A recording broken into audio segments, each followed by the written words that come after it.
Fala galera, Senhor Biologia na área, um dia após ter saído o gabarito do Enem 2019 e eu estou aqui hoje para falar para você dessa prova, dessa fatídica prova do Enem, o que eu achei dela, o que você achou dela. Deixa nas descrições aí a sua opinião, aquilo que você achou, aquilo que você pensou da prova, que eu vou dizer as minhas opiniões aqui, vamos comentar da prova. Ó, peguei aqui, imprimi a prova azul. Estou a prova azul, caderno do segundo dia. Vamos corrigir então as questões de biologia, ciências da natureza, especificamente as questões de biologia. Bom, primeiramente, a primeira questão que eu tenho aqui em mãos é a questão de número 93, a da prova azul. É aquela que fala: a esquistossomose, barriga d'água, caracteriza-se pela inflamação do fígado e tudo mais. É uma questão que começa falando da esquistossomose, tem professor que falou: eu falei que ia cair esquistossomose no Enem e tal, mas o assunto da questão não é esquistossomose, não é parasitose, não é o esquistossoma mansoni, o plateuminto causador da barriga d'água. O assunto aqui, na verdade, é vacina. Você tem que conhecer, para acertar essa questão, o que é a imunização ativa artificial.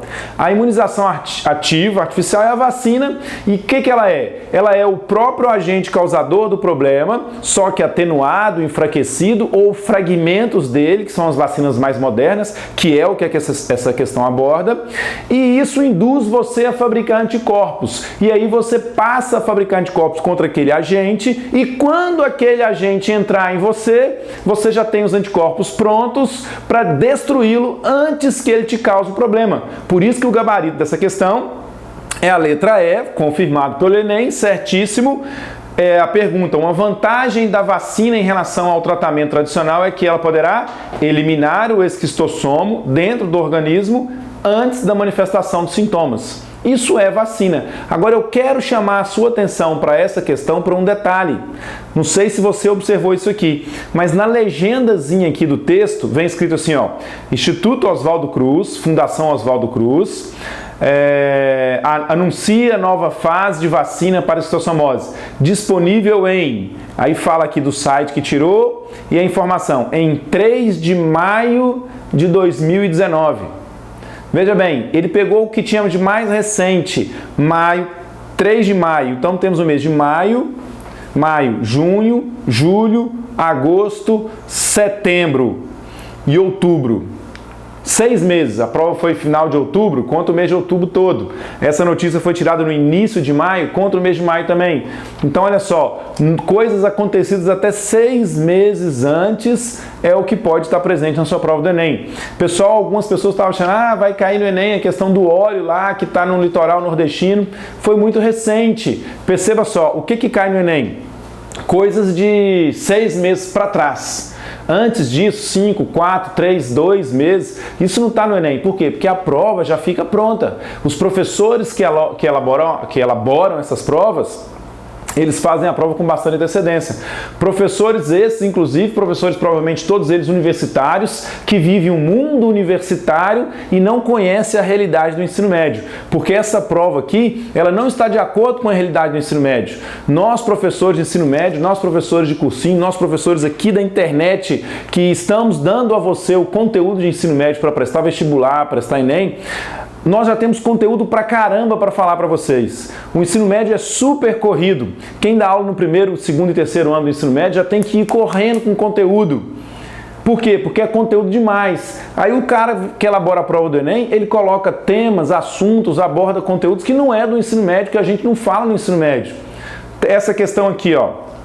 Vamos ver essa questão número 96. Daqui a pouco eu falo mais sobre isso. A questão 96... ela é uma questão de ecologia que fala assim, ó: no quadro estão apresentadas informações sobre 2 estratégias de sobrevivência. Essa desse quadro aqui, ó, não sei se vai dar foco aí para você ver. Esse quadro, essa tabela aqui, ela mostra o seguinte: o habitat do ser vivo, o potencial biótico dele, a duração de vida, a descendência e assim por diante. E aí fala uma estratégia, que é a estratégia 1 e a estratégia 2. Destaca um ponto. Na estratégia 1, sobre a descendência, ela diz o seguinte: muitos descendentes e com tamanho corporal pequeno. E na estratégia 2, poucos descendentes e com tamanho corporal maior. A respeito da duração de vida, a estratégia 1 uma duração de vida curta e com produção precoce, ou seja, com pouco tempo de vida ele já tem filhotes, digamos assim, ou já tem descendentes, digamos assim, isso é uma planta. E a estratégia 2, uma duração de vida longa e com uma produção tardia, ou seja, demora muitos anos até que ele possa ter descendentes, possa ter filhotes, filhos. Aí pergunta: na recuperação de uma área desmatada, deveria ser reintroduzido primeiramente as espécies que adotam qual estratégia? Pessoal, estamos diante de uma questão de ecologia, especificamente sucessão ecológica, especificamente sucessão ecológica secundária. A sucessão ecológica secundária é aquela que ocorre numa área onde já existia vida. A sucessão primária é quando ocorre numa área onde não existia vida nenhuma. Por exemplo, acontece um terremoto, eleva uma parte de solo do oceano, forma uma ilha que é só pedra. Daqui a milhões de anos, aquela ilha virou uma área toda habitada, com floresta e tudo mais. Essa é a primária. A questão aqui é onde já existia vida, uma sucessão secundária. Mas tanto na primária quanto na secundária, os primeiros organismos a surgirem, os chamados organismos pioneiros, eles têm que ter essa estratégia, um ciclo reprodutivo rápido. Tem que ter filhote rápido, tem que ter muito filhote, ou tem que ter descendentes rápidos, tem que ter muito descendentes. O ciclo de vida tem que ser curto para povoar, colonizar aquela região o mais rápido possível, encher aquela região de matéria orgânica o mais rápido possível e assim por diante. Por isso essa questão, corretamente, concordo com o gabarito plenamente, a resposta é a letra C, que diz a respeito de qual estratégia, né? A resposta é estratégia 1. Pois essas espécies apresentam um elevado potencial biótico. Essa é a questão. O que é o potencial biótico? É a capacidade de reproduzir, ter descendentes e o mais rápido possível, na maior quantidade possível.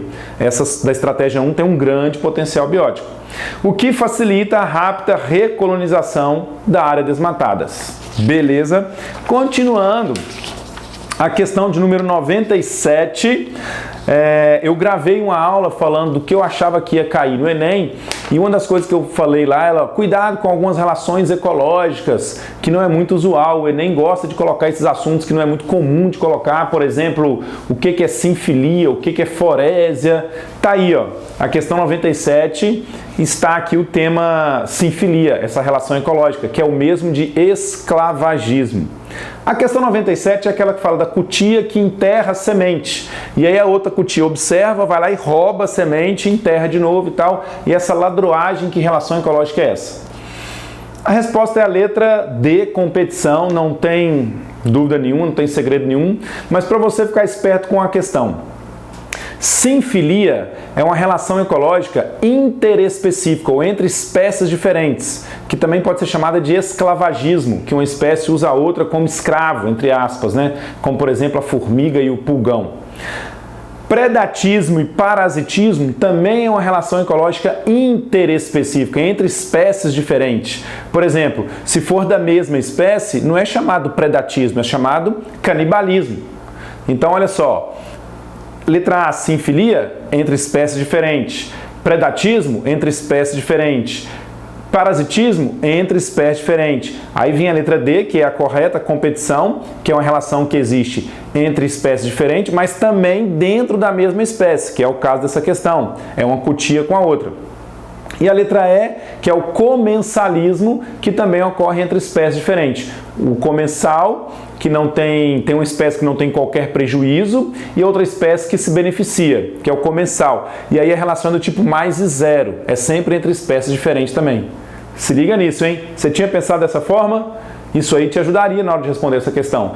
Relações ecológicas, importantíssimo, pode ter certeza, vai estar no próximo Enem de novo. Na prova azul, questão de número 99, é aquela que fala do café, que cada safra, a quantidade de café se beneficia. Pessoal, o que você tinha que sacar nessa questão? Essa é uma questão de bioquímica celular. Para você acertar ela, você tinha que lembrar de quê? Que ela diz o seguinte, ó, o resíduo pode ser utilizado como fertilizante, pois contém cerca de 6,5% de pectina.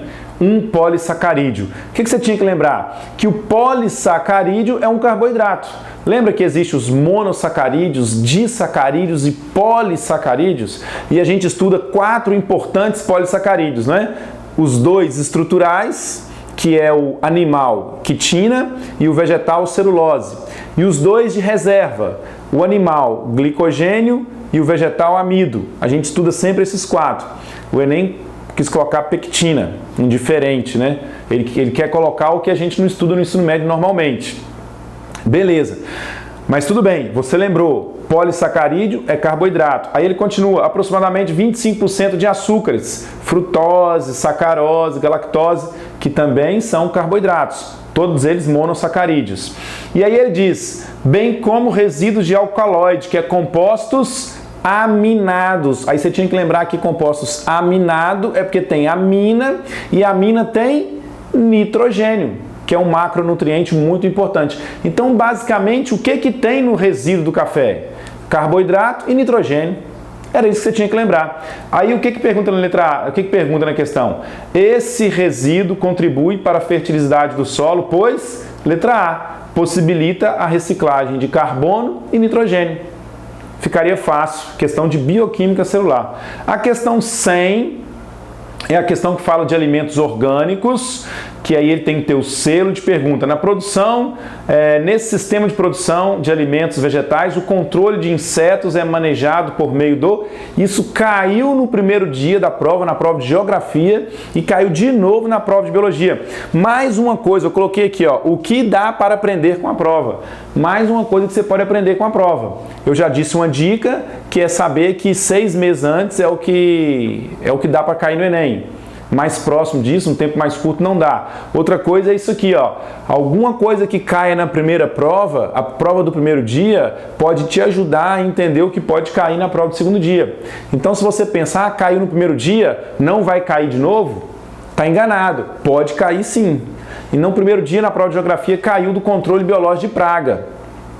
E aqui, de novo, caiu o mesmo assunto, porque a resposta dessa questão, que pergunta, né, o que você pode usar para evitar o manejo desses insetos aí, a resposta é a letra D, que diz utilização de predadores naturais. Os predadores naturais é exatamente o controle biológico de praga.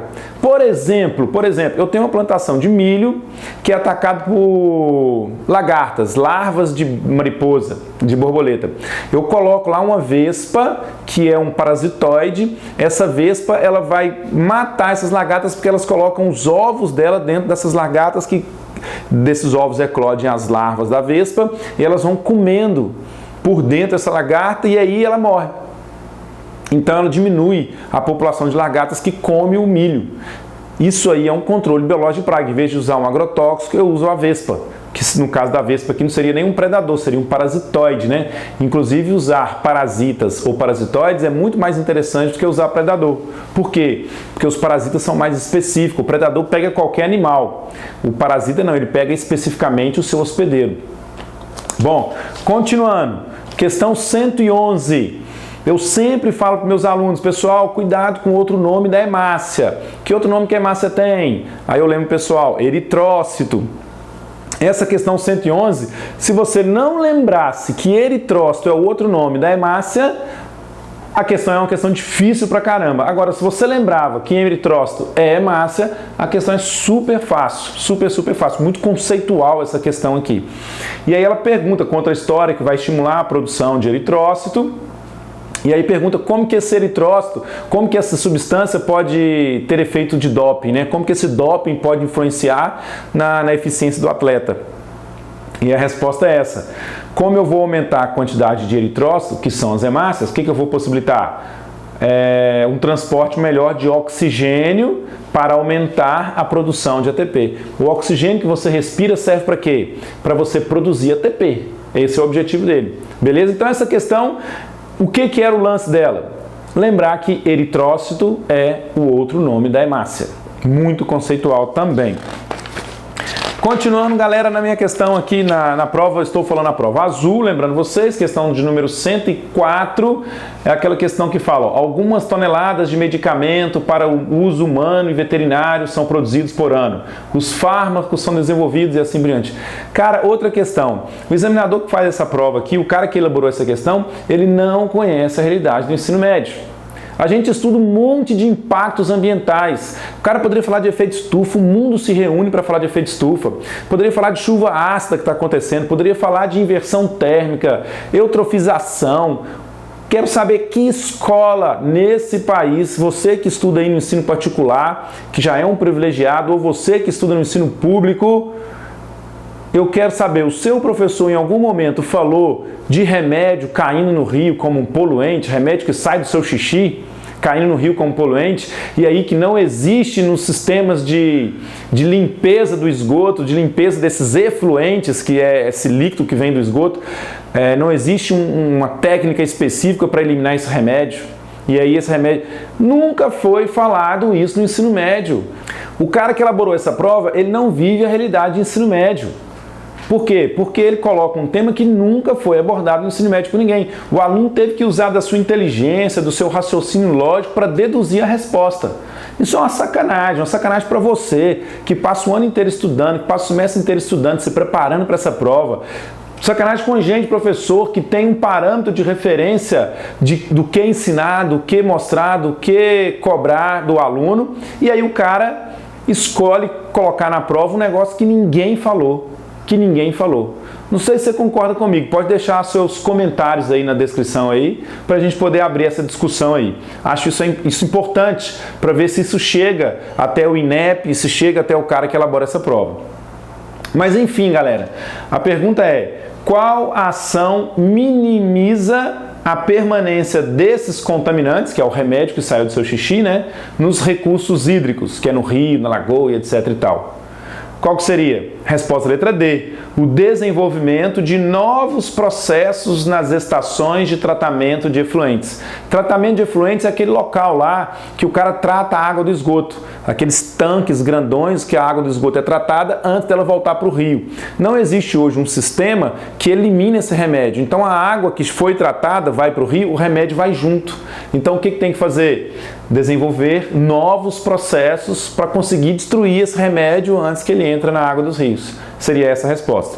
Então essa questão para mim não é a realidade dos estudantes do Brasil. Questão 107 da prova azul. Na piscicultura costuma-se usar larvas de artêmia. Outro tema que eu tenho certeza que não foi falado no Enem, nas aulas do ensino médio por ninguém.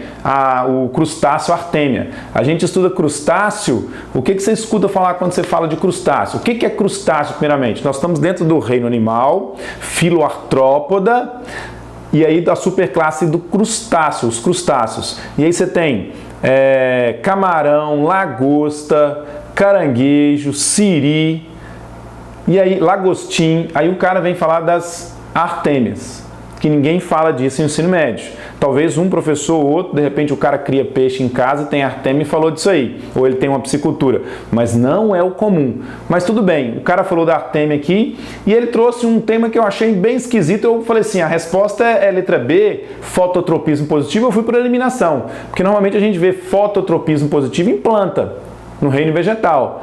Mas a resposta aqui, pela lógica também, mais uma vez, não é o seu conhecimento por si só, mas o seu raciocínio lógico e a sua coragem de ir pelo menos errado aqui, né? E aí o aluno marcaria fototropismo positivo. Porque a história é o seguinte, o cara põe uma lâmpada em cima da garrafa e aí as larvas todas vêm em direção à luz. E aí ele consegue pegar essa larva e dar para o peixe comer. A artêmia, esse crustáceo, a larva dele, é usada como comida para o peixe, para quem cria peixe, para piscicultura.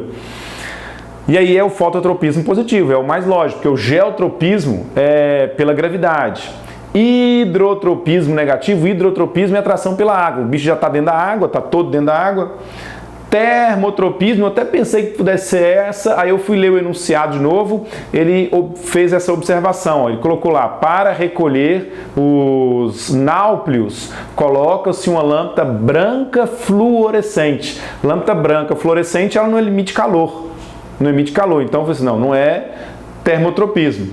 E quimiotropismo é a atração por substância química, é uma atração química. Então, pela lógica, fototropismo. Joia, mas tranquilo. Não é uma questão que a galera ia errar muito não, ia ter essa lógica aí. Questão 110 fala, com base nos experimentos de plantas de Mendel, foram estabelecidos 3 princípios básicos. Quais são esses princípios básicos? Conhecimento como as leis da uniformidade, que é o primeiro princípio. O segundo princípio, lei da segregação, que é a primeira lei de Mendel. E o terceiro princípio, distribuição independente, que é a segunda lei de Mendel. Esses 3 princípios. Aí a questão aborda. Depois eles descobriram que nem todos têm essa segregação independente, né? Ele pergunta aqui, ó, hoje sabe-se que isso nem sempre é verdade. Por quê? Por causa do linkage. Essa é uma questão bacana, eu gostei dela. Cobrou linkage de uma forma muito inteligente.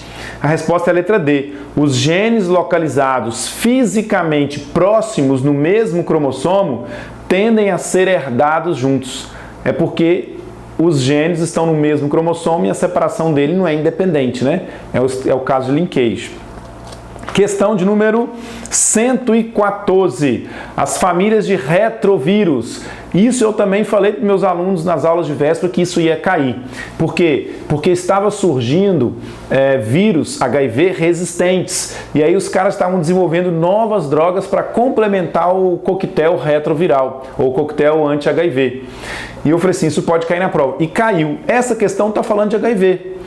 Na família Retroviridae, quem que são os retrovírus? O HIV é um retrovírus. E o coquetel anti-HIV, qual que é a ação dele? Ele atua exatamente para impedir que esses vírus se multipliquem dentro do organismo. Por isso que quando ele pergunta, nessa questão 114, que avanços tecnológicos têm contribuído para o tratamento dessas infecções virais? O gabarito do Enem, desenvolvimento de antirretrovirais que dificultam a reprodução desses vírus. É essa a ideia. Os coquetéis antirretrovirais, eles atuam sobre as enzimas transcriptase reversa, impedindo que o RNA viral se transforme em DNA, e também sobre as proteases, impedindo que as enzimas peguem as proteínas virais fabricadas e monte elas em novos capsídeos. É assim que atuam os coquetéis antirretrovirais. E aí ele impede o ciclo reprodutivo. Questão 115, na sequência, teve biologia pra caramba nesse Enem 2019.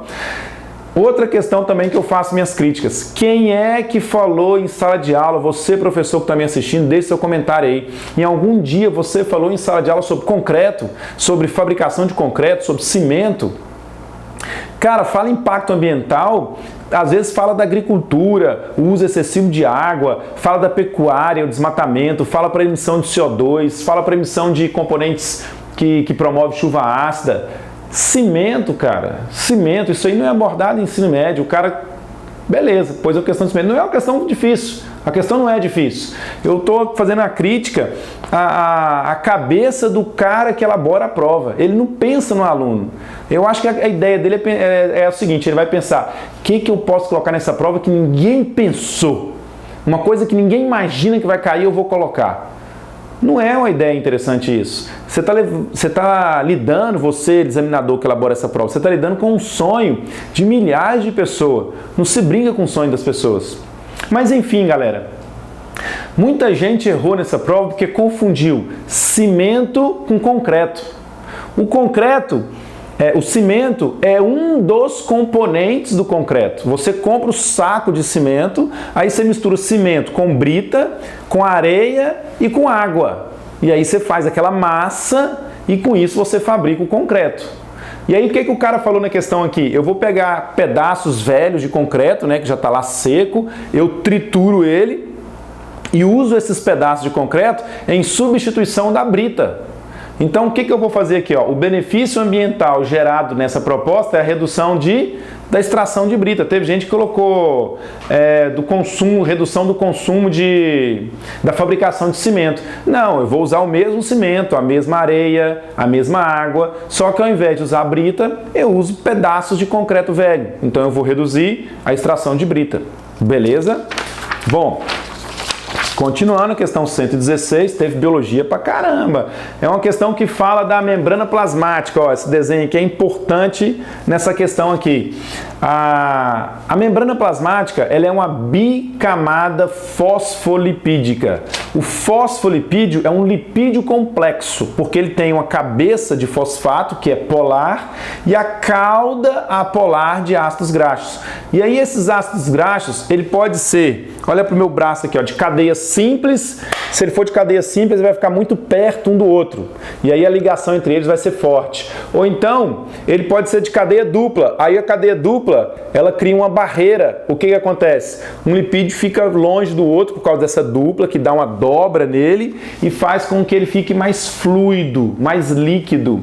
E aí a questão mostra que vários desenhos e pergunta qual das bicamadas lipídicas apresenta maior fluidez. A que apresenta maior fluidez é a que tem mais cadeias duplas, que é exatamente a figura 2. Portanto, a resposta é a letra B, figura 2.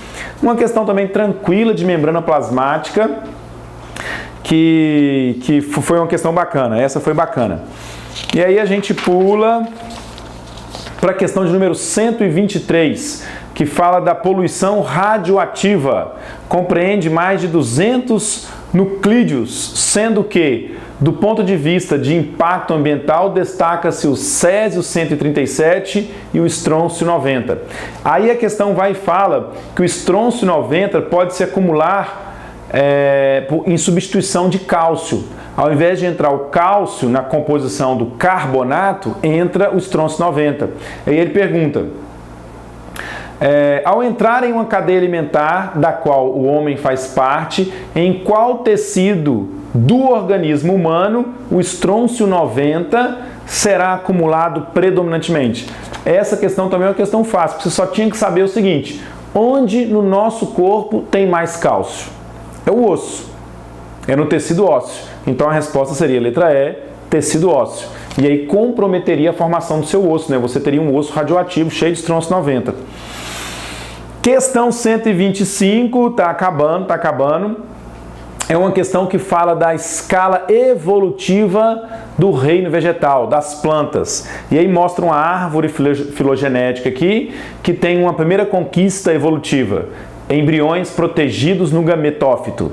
Uma segunda conquista evolutiva: tecido conjuntivo verdadeiro. Uma terceira conquista evolutiva: formação de tubo polínico. Quarto, polinização pelo vento. E quinto, produção de frutos. E aí pergunta: a aquisição evolutiva que permitiu a conquista definitiva do ambiente terrestre. Galera, a conquista definitiva do ambiente terrestre se deu com a independência da água para a reprodução. E quem deu essa independência da água para a reprodução foi o tubo polínico. Por quê? Porque quando o pólen germina, cresce o tubo polínico, dentro do tubo polínico formam-se os gametas e o tubo polínico leva o gameta até a osfera. Não precisa mais do gameta masculino ir nadando na película de água até encontrar a osfera, que é o que acontece com briófita e pteridófita. Então, briófita e pteridófita depende da água para a reprodução, porque tem que ter essa película de água para o gameta masculino ir nadando.